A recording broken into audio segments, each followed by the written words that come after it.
इस वीडियो में हम सीखेंगे volume of solid using decomposition के बारे में। वॉल्यूम क्या होता है? किसी भी सॉलिड के अंदर या किसी शेप के अंदर जितनी जगह होती है वो उसका वॉल्यूम कहलाता है। और सॉलिड ऐसी शेप है जिसकी शक्ल तब्दील नहीं होती। मिसाल के तौर पे फुटबॉल एक सॉलिड है। यूजिंग डीकम्पोजिशन, तो डीकम्पोजिशन होता है किसी भी चीज़ को तोड़ना या अलग करना। आज हमने सीखना है volume of solid using decomposition के बारे में। इसको समझने के लिए हम ये मिसाल ले लेते हैं। हमारे सामने ये एक सॉलिड है।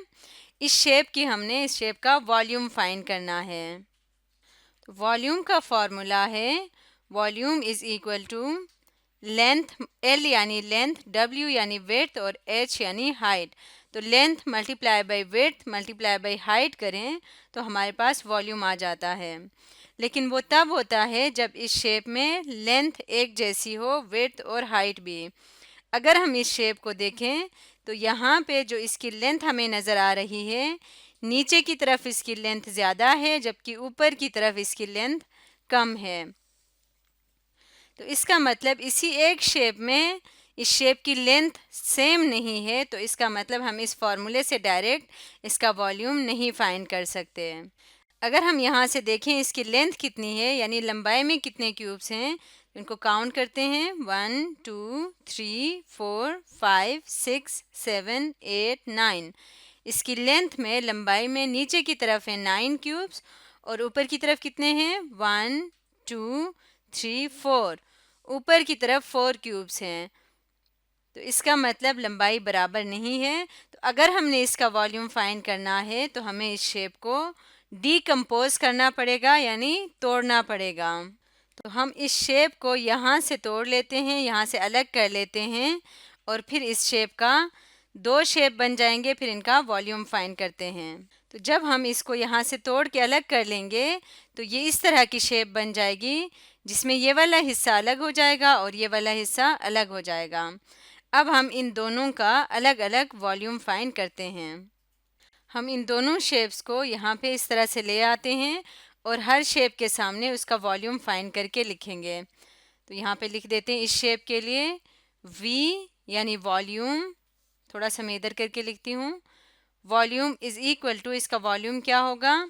Length multiply by width multiply by height. तो इसकी लंबाई कितनी है? इसकी ये लंबाई है, तो इसमें हम देखते हैं कितने यूनिट क्यूब्स हैं। 1 2 3 4। 4 यूनिट क्यूब्स हैं। इसका मतलब इसकी लेंथ है 4 यूनिट्स। 4 यूनिट्स मल्टीप्लाई बाई, अब इसको मल्टीप्लाई करेंगे विड्थ से। विड्थ इसकी कितनी है यानी इसकी चौड़ाई 1 2। 2 यूनिट्स हैं क्योंकि इसके चौड़ाई में 2 यूनिट क्यूब्स हैं। और इसको हम मल्टीप्लाई करेंगे इसके हाइट से यानी ऊंचाई से। तो हाइट में कितने क्यूब्स हैं? तो इसके लिए हमें ये साइड देखनी पड़ेगी। 1 2 3 4 5।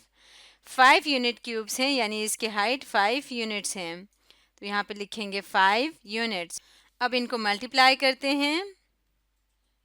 4 मल्टीप्लाई बाई 2 8 आ जाएगा और 8 मल्टीप्लाई बाई 5 40 आ जाएगा। तो इसका मतलब इसका वॉल्यूम है 40 क्यूबिक यूनिट्स। क्योंकि यूनिट्स 3 दफ़ा आ रहे हैं इसलिए हम लिखेंगे क्यूबिक यूनिट्स। अब इसके बाद हम नेक्स्ट शेप का वॉल्यूम फाइंड करते हैं। यहाँ से एक लाइन ड्रॉ करती हूँ। तो अब नेक्स्ट शेप का वॉल्यूम होगा V इज़ इक्वल टू, इसकी लेंथ कितनी है यानी लंबाई में कितने यूनिट क्यूब्स हैं? 1 2 3 4 5। तो लंबाई में 5 यूनिट्स हैं। 5 यूनिट्स, तो इसको मल्टीप्लाई करेंगे। मल्टीप्लाई बाई इसके चौड़ाई में कितने यूनिट्स हैं? चौड़ाई में है 1 2 यूनिट्स। तो यहाँ पे हम लिखेंगे 2 यूनिट्स। और इसी तरह इसकी ऊंचाई यानी हाइट में कितने यूनिट्स हैं? 1 2। 2 यूनिट्स हैं। तो यहाँ पे जगह नहीं है इसलिए मैं नीचे लिख रही हूँ मल्टीप्लाई बाई 2 यूनिट्स। तो अब इनको मल्टीप्लाई करके लिखते हैं। V यानी volume is equal to 5 multiply by 2 10 और 10 मल्टीप्लाई बाई 2 20 आ जाएगा। 20 क्यूबिक यूनिट्स। तो इस शेप का वॉल्यूम है 20 क्यूबिक यूनिट्स और इसका वॉल्यूम है 40 क्यूबिक यूनिट्स। जबकि हमें इन दोनों का कंबाइन वॉल्यूम चाहिए। जब ये दोनों इकट्ठे थे तो कंबाइन कितना वॉल्यूम बनता है वो हमने देखना है। तो इसके लिए हमें फाइंड करना होगा टोटल वॉल्यूम। टोटल वॉल्यूम किस तरह से फाइंड होगा? इन दोनों को प्लस करके हमारे पास टोटल वॉल्यूम आ जाएगा, 40 क्यूबिक यूनिट्स को और 20 क्यूबिक यूनिट्स को। 40 cubic units plus 20 cubic units, 20 cubic units. जब इनको प्लस करेंगे तो हमारे पास इस टोटल शेप का वॉल्यूम आ जाएगा। 40 प्लस 20 किसके बराबर आता है? 40 प्लस 20 60 के बराबर आता है। तो इस शेप का वॉल्यूम है 60 क्यूबिक यूनिट्स। तो इस तरह से हम किसी भी शेप का वॉल्यूम फाइंड कर सकते हैं। अब हम एक और मिसाल देखते हैं। पहले के अंदर हमें यूनिट क्यूब्स नज़र आ रहे थे, अब इस दूसरे मिसाल में हमें साइड्स की मेजरमेंट दी हुई है।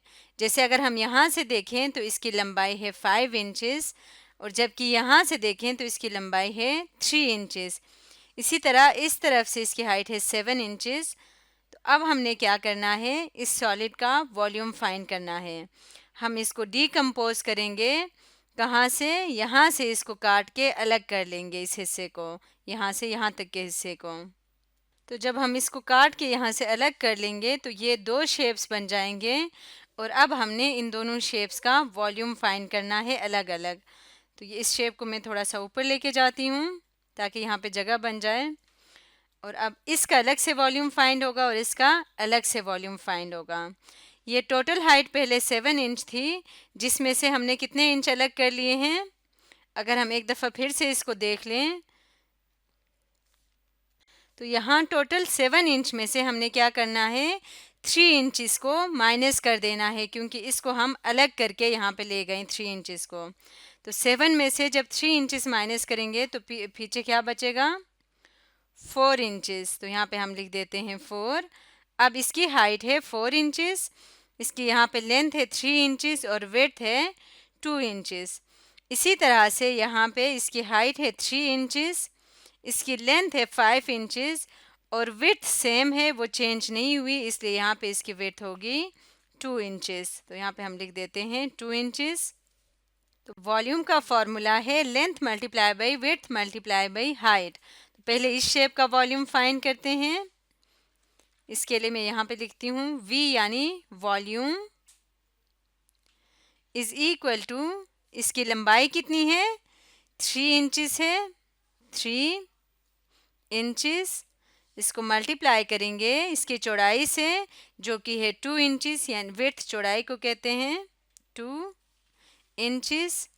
और इसको हमने मल्टीप्लाई करना है इसके हाइट से जो कि है 4 इंचेस, 4 इंचेस।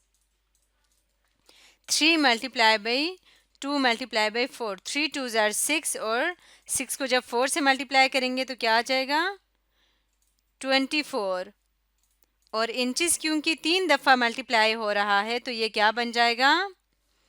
क्यूबिक इंचेस बन जाएगा, जिसको हम लिख सकते हैं IN यानी इंचेस और इसके ऊपर एक छोटा सा 3, ये किसको शो करता है? क्यूब को।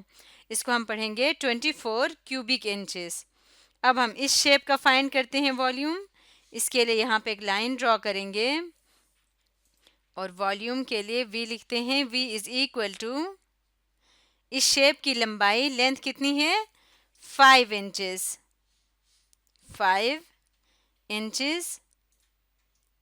इसको मल्टीप्लाई करें इसकी चौड़ाई से जो कि है 2 इंचेस, 2 इंचेस। और इसको मल्टीप्लाई करना है इसके हाइट से जो कि है 3 इंचेस, 3 इंचेस। 5 मल्टीप्लाई बाई 2 10 आ जाएगा और 10 मल्टीप्लाई बाई 3 30 आ जाएगा। तो यहाँ पे इसका वॉल्यूम है 30 क्यूबिक इंचेस। लेकिन हमें इन दोनों शेप्स का कंबाइन वॉल्यूम चाहिए, तो इसके लिए हम क्या करेंगे? हम टोटल वॉल्यूम फाइंड करेंगे। तो total volume is equal to, कैसे आएगा टोटल वॉल्यूम? जब हम इन दोनों को प्लस करेंगे, यानी 24 क्यूबिक इंचेस को हम प्लस करेंगे 30 क्यूबिक इंचेस में, प्लस 30 क्यूबिक इंचेस। तो 24 में 30 को प्लस करें तो क्या आ जाएगा?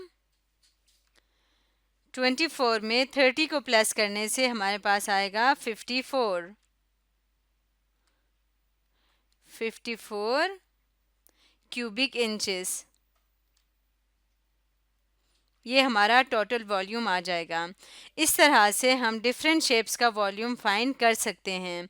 आज हमने सीखा volume of solid using decomposition के बारे में।